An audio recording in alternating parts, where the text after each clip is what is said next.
Good morning. Happy Saturday. Good afternoon pala dito sa amin. Okay, nagluto. Napakaraming adobo guys.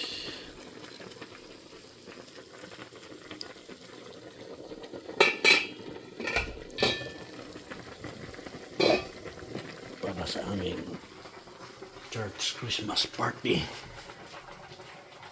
So, bubuksan lang natin para sumingaw yung tubig. Kailangan natin lutuin siya para lumambot.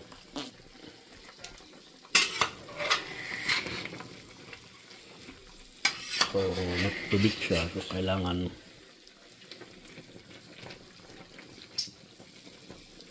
mag-evaporate yung tubig.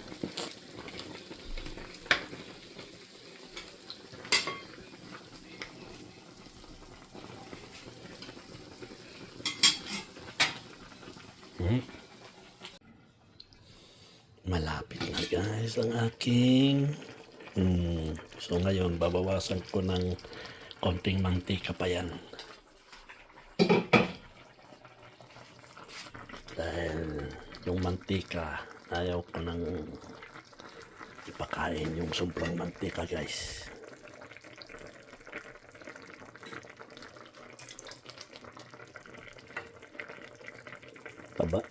Mataba yung karne.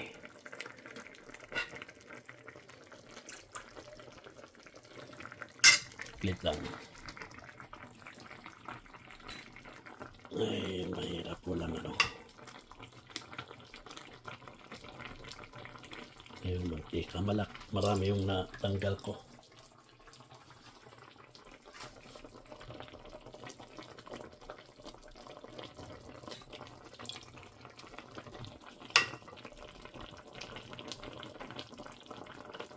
Masarap din naman yung mantika, kaso kailangan kung po pwedeng bawasan is bawasan dahil masama sa katawan ito, lalo sa mantika ng baboy guys.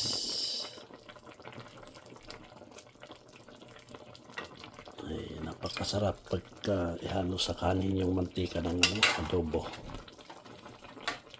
It is mali. Mamaya babawasan ko pa ng kaunti para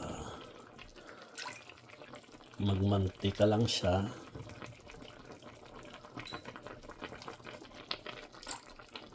Lagay natin yung sibuyas para may lasa. Dalhin na natin sa church.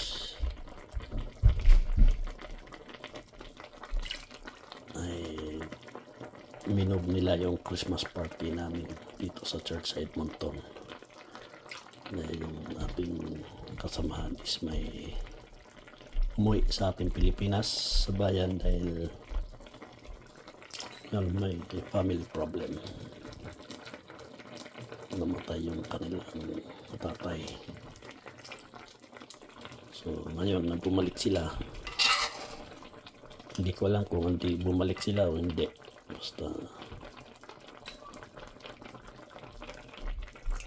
Basta ganun ang nangyari, ganun ang sitwasyon na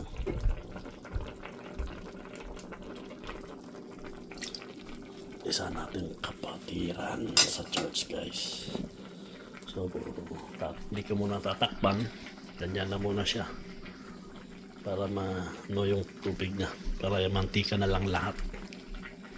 Pero marami yung mantika na natanggal ko guys.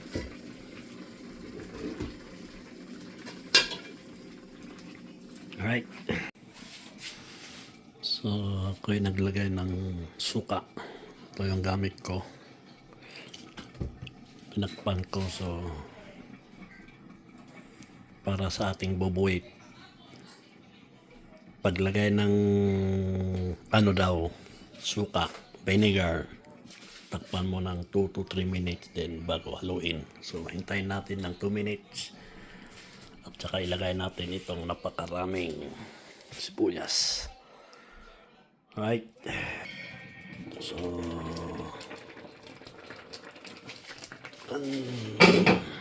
2 minutes na yung nakalipas. Pwede nating haluin siya.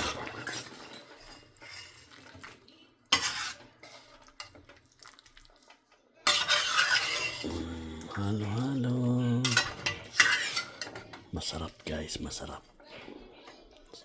Masarap dahil luto ko eh.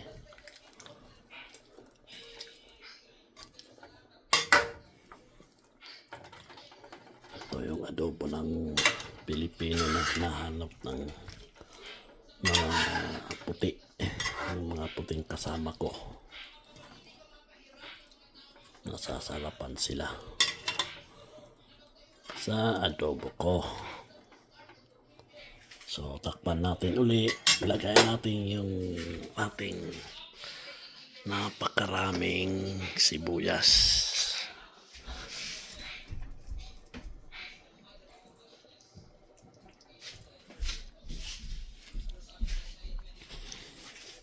Guys, naghugas ako ng kamay ah.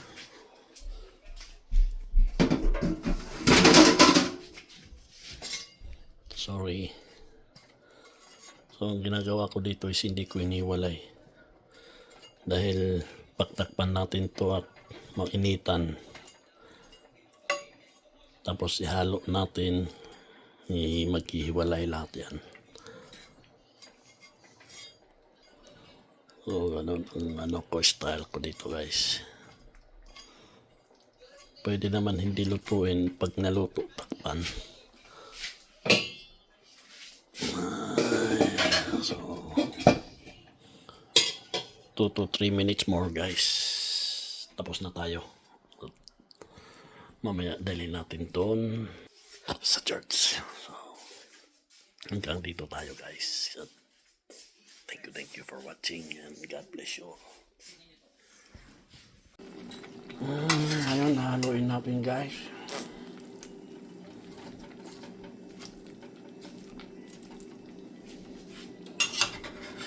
Kaya magluto yung sibuyas tapos kusa siyang maghihiwalay.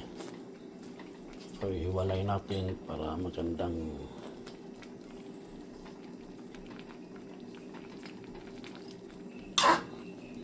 kahit di ko nahaluin guys.